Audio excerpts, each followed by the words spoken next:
Hello, you wonderful people, and welcome to another episode of Not Too Comic Book. This being a show, we're talking about TV shows that are adaptations of comic books. For today's episode, I'm going to talk about the latest episode of Van Helsing. So, let's break down this week's episode. We have Scarlett, who's been on the island for 23 days, and I love it. She's kind of going a little crazy. She's got her own little Wilson. I was like, oh, you got your own little Wilson. I was like, I wonder what his name is. It's literally Wilson. I'm like, oh, okay, that makes things simple. And she's like, you know what? There you are. You're always so judgmental, just staring, always saying stuff like that. And then she's like, you know what? It's actually been nice being with you, Wilson. And she's like, nah, sucker, and leaves. And she's like, ha ha ha ha ha. And then immediately cut to her being like, shut up, don't say anything, because it didn't work out. I also love that she's like looking through the book. It's like, I did that. It's like, man, this book is useless. And lo and behold, what's there? It's a inflatable raft underneath the afloat under the bed. And she's like, you gotta be fucking kidding me. I was like, I love it, because that's the perfect reaction, because it's like, it was literally there the entire time. You could have gotten off the island. You were stuck here for essentially a little less than a month because of Vanessa. That's got to piss you off a little bit. Your sister literally left you stranded there for like a month, but still, it's like, that's so good. And then her running into Axel like that, I'm like, hey, because like the moment Axel had the music blasting, I was like, dude, he's gonna miss her, he's not gonna realize it, please, please, please. And he does. I'm like, yeah, they're reunited and everything. I'm like, oh, that's so good. She's like, really? You said that you were gonna wait no matter how long it takes. He's like, what? No, you think I was about to leave? She's like, oh, you weren't? He's like, what? No. And it's like, it's so adorable. Then they meet that religious dude, well, for one, Axel gets his eyes messed up. Side note, like, I feel like, once I keep talking about it, I feel like the action, like, it seems like the choreographies are something different. Like, because I feel like they got a lot more, like, hands-on fighting-wise this season. I mean, I feel like they definitely did a lot more in season 2. Especially when you introduce a character like Scarlett, who uses swords and stuff like that, so she gets very up close and personal. But I feel like it's just like, I don't know, like the fighting in this, just the choreography of it seems different. I don't know whether it's just like someone else did it. It seems different from like season 1 and season 2 in that regard. I don't remember as many like close quarter fights like that in season 1. Definitely they popped up in season 2, like I said, but it just seems like they're more often in season 3. Just like, it just seems like they kind of go out of their way to be like, oh, put a little more action. It's not just like, oh, gun down the vampires and get away. Kind of like, not like a zombie thing. It's just more like a little slice and dice sometimes in the fights. It's just kind of interesting. But Axel gets messed up. And this episode plays with what I brought up before. I kept asking, I was like, okay, so does Axel have a healing factor like Phil and Julius does? But it seems like that is not the case. I was like, no, it seems like he doesn't. So does that mean Doc doesn't have one either? Because it seemed like she might not. I mean, because that was something I brought up before, because I was like, oh, it looked like Axel got hurt, but it didn't look like he healed immediately, because it seems like he doesn't have the healing factor like the others do. So it's like, why does Julius and Phil have the healing factor to the point that they can die and come, well, at least Phil's case, he can die multiple times and come back. I don't get that. Why? I guess maybe it's just something in his DNA that got mutated. I mean, maybe it has something to do with it.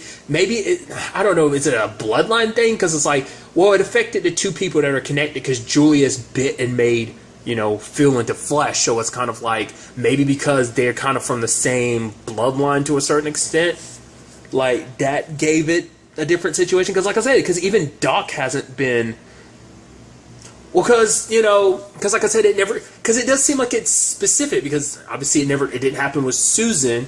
And we haven't seen Doc exhibit that. So maybe it manifests itself in different ways in different people. And Julius and Phil just happened to get the healing. I mean, to be fair, we still had... Well, because, yeah, we did. Because we saw Julius heal last time we saw him when he got bitten. He got healed. So is it activated by vampirism?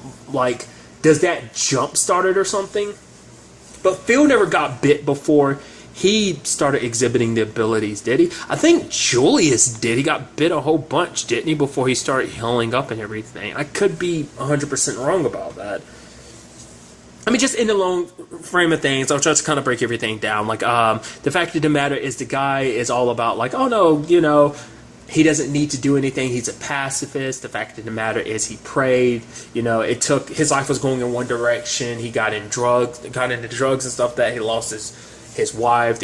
She took the kid, and one day a twister drops down nearby. He leaves his truck behind, finds some shelter and he, prays, and everything kind of worked out. Everything got cleared. Because for him, he kind of looks at this whole thing as kind of, I don't know what the appropriate word would be. There's a word for it. But essentially it's kind of like everything with the vampires and stuff like that is kind of like God's will, in a sense of like, oh yeah, God's kind of like wiped the slate clean on multiple occasions, like using like the flood, for example. So this is kind of like a more modern version of the flood to a certain extent, I guess. But what's really interesting is like, he does seem like he didn't have a care in the world. And I guess it's meant to be like the contrast between him and Scarlet, because Scarlet, like, on things she kind of believes in herself, because it's kind of like it's a dog-eat-dog world out there. You kind of have to fight to survive. You have to do whatever it takes to survive. It's like she's seen so many people die and be ripped apart by vampires and stuff like that. But the fact didn't matter. It didn't matter what they believed in, who they prayed to. It didn't work out in the end. That, that she kind of felt like there's no one out there looking out for them and stuff like that. So it's like, oh, it was just kind of interesting. And this episode, I guess, was kind of making her have faith again, because I guess it's also currently where her circumstances stand. Maybe she just kind of didn't have faith. I mean, I guess you could also make the argument her running into Axel was fate, divine intervention, because it's like, oh, they got reunited and everything, so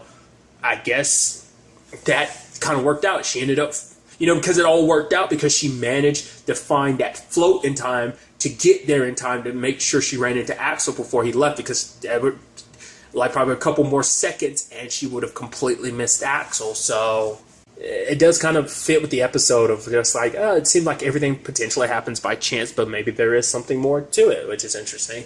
They end up finding some antibiotics for him. A dude almost gets attacked by a vampire, but Scarlet took it down.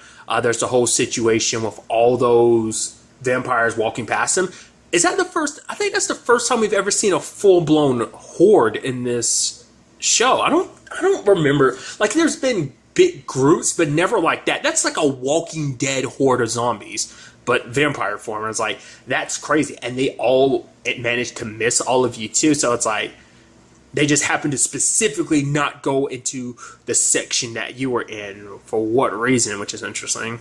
I mean, because for one, they're all smart enough too, because one was making SOS sounds so that it would attract people, which is interesting because they were nearby. The guy was nearby, but the vampires didn't mess with him. They just set that whole situation up to get Scarlet and Axel, specifically anyone that would be nearby to do it. But maybe because the guy just was never drawn in or something, he was just like I don't know what it is. It seemed like there was something divine going on, because he sees him fight the vampires and he just kept going on about his merry way and stuff like that. So it's like, okay. Now Scarlet's worried about everything because, like, Axel ends up talking about, like, because the guy's like, yeah, he might not make it. I mean, the fact is you can pray. Praying is great and everything, but God isn't a genie. He's not going to grant every wish. The fact of the matter is your friend might, Axel might not make it, but then the dude, kind of basically saying she should be prepared to, say goodbye. And even Axel was willing to say goodbye after he told her about the whole Polly situation. It's like, I finally found my sister after all this time. I wasn't able to save her, but there's still time for you to save your sister. Go be there for her. She needs you. The fact of the matter is, I'll be here waiting. Like, I'll try to hold on for as long as possible, So I was like, man, that sucks. Because it's like, because Axel had also said before, it's like, if your sister goes dark side, will you do what's necessary? And it's like, I don't know if Scarlet can if the time came. Like, would she be able to put Vanessa down if need be? I mean, is she just going to do the right thing and just take down all the elders? No, because she plans, she's going to do that, but also raise the Dark One, because that's the best way to kill him. But it's like, that's going to be a whole issue on its own, especially where she is right now. Like, I don't know if she's in a position whether she could fight the darkness that the Dark One's going to tap into amongst her, because obviously she's got her own darkness and everything. She faced it. That was the week before last episode? The episode from 2 weeks ago. The Vanessa one with her Muhammad. I think so. Yeah, it was. But nevertheless. But what was interesting is that Scarlet had a vampire bite him. So I don't know. Like I said, maybe it jumpstarts the healing factor. I guess because it's like, because they are protected from, like, I guess it was like it jumpstarted his enhanced immune system in a sense, because it's like, oh yeah, this vampire is trying to reintroduce a virus that your body naturally automatically fights against, and so it's already kicking in overdrive to fight the virus. It compensates by healing. I mean, granted, his eyes are still a little bit messed up, but I guess it was enough healing to kind of bring them back while also getting rid of his fever and everything. So it's like, okay, so he has it to a certain extent, like I said, but maybe it just works different. Like I said, it's something, it's like, I feel like they're not going to bother explaining, because it's just kind of like, this is how it works. Maybe we'll explain it more in depth in the future. Maybe we won't. I don't know. Like, it's just kind of been chalked up of like, because like I said, when it popped up at the beginning, I was just kind of like, oh, everyone has that healing factor then. If Phil was able to literally come back from being exploded like that, I was like, oh, everyone's got this healing factor, but apparently not if Axel was in that condition, but maybe now going forward he does. I mean, I'd assume that must mean Muhammad must not have it either. So it's like, so 2 out of, what, 6?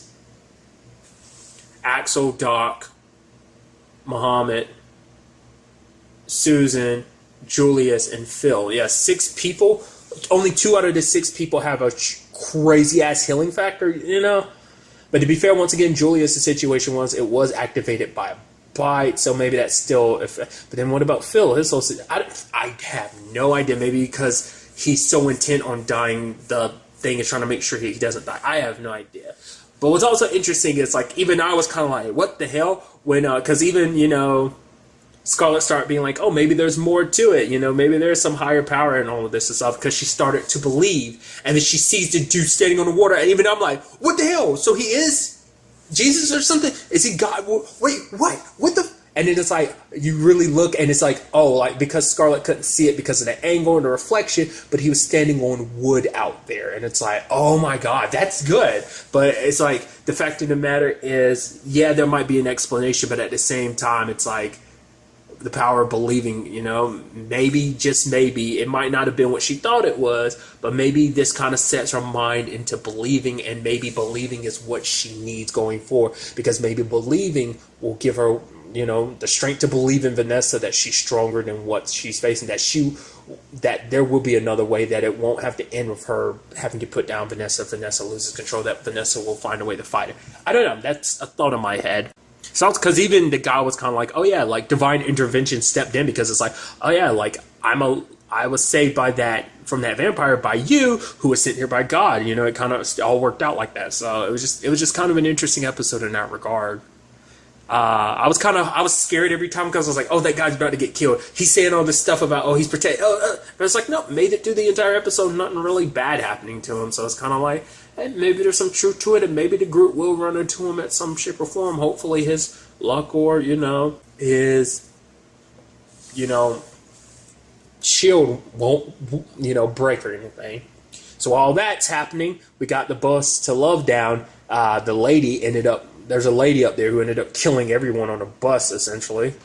Bus crashed, everyone kind of separates. Jolene and Phil are stuck together, obviously. That led to some interesting conversations, because it's like, you know, Phil wants to go to Love Down because he's like, oh, I got to find my wife Jennifer, and I've got to make things right. I don't know what I'm going to say to her, if she'll even talk to me. But Jolene wants to go and try and find Sarah. So it's like, oh, we should stick to, we are chained together. Also, it's kind of interesting them taking that dude down, kind of choking him like that. Well, it's also interesting, Phil was like, yeah, I'm not going to kill him unless we need to. So, also the whole thing about, like, Phil has to forgive himself first before someone else can, because that was the whole thing Jolene was talking to Sarah about. And it's like, will Phil forgive himself? I don't know. Like, those nightmares are still pretty strong, but to be fair, it's, you know, perpetuated by his own guilt and everything like that. He wasn't himself.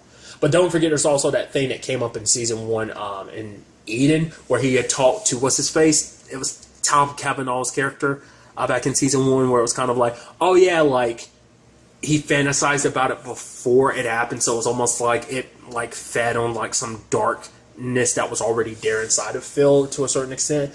But it's like, that was something we never went back to. That was just something that was, I guess it was something told in confidence, that it just kind of left it at that. No need to kind of go further than that.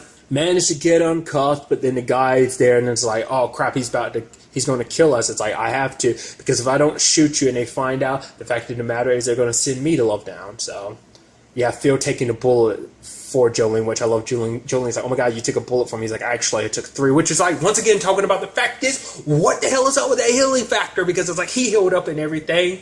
I love that they did play dead. I did like that though. But it's like, hey, we're going to go together because going to Denver right now is not really going to work in our favor, because if people see you, they'll immediately shoot you down. So, hey, you help me find my wife, I'm going to eventually help you find Sarah. So that's definitely going to be interesting. I like that those two are paired off together, because I don't think they interacted at all last season.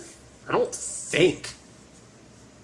I don't even know if they really had much interaction at the beginning of this, like when they finally met up and everything. Like, he's been a part of the little groups and everything like that. But I don't think I think this is the first time him and Jolene are actually having extended scenes together, or, without, like, Sarah or Julia's being a part of the situation as well. So it's just kind of interesting that it was a pairing I didn't kind of expect. But I'm very interested to see what this pairing ends up being and what they end up going through. It's definitely going to be interesting. Very interesting episode. Especially considering I believe next week's episode is the season finale. So I have no idea what is going to go down, because a lot of stuff is potentially because it also depends on what they do with this finale, like whether they do something like they did with season 2, where it's like, well, you focus on one group while everyone else is doing all this other stuff. Like, you focus on one group and one particular thing. Well, now that I'm sitting here thinking about it, season 1 was exactly like that too. Did it ever cut away from Muhammad and Vanessa in season 1's finale? I don't think it did, but maybe it... No, because I'm thinking of the second to last episode of the season. That's what I'm thinking of. No, it stayed with Vanessa the entire episode. I think it did. Well, because it did bounce back and forth between her and Muhammad, so it wasn't different. It's very different from the whole, like, 100% with Abigail and Scarlett last season. Nevertheless, we'll kind of have to wait and see. But I'm very interested to see what the season finale has in store for us. But really, that's all I wanted to talk about. So the next time we meet, be happy, be safe, live life to the fullest, and enjoy it. Good day and goodbye.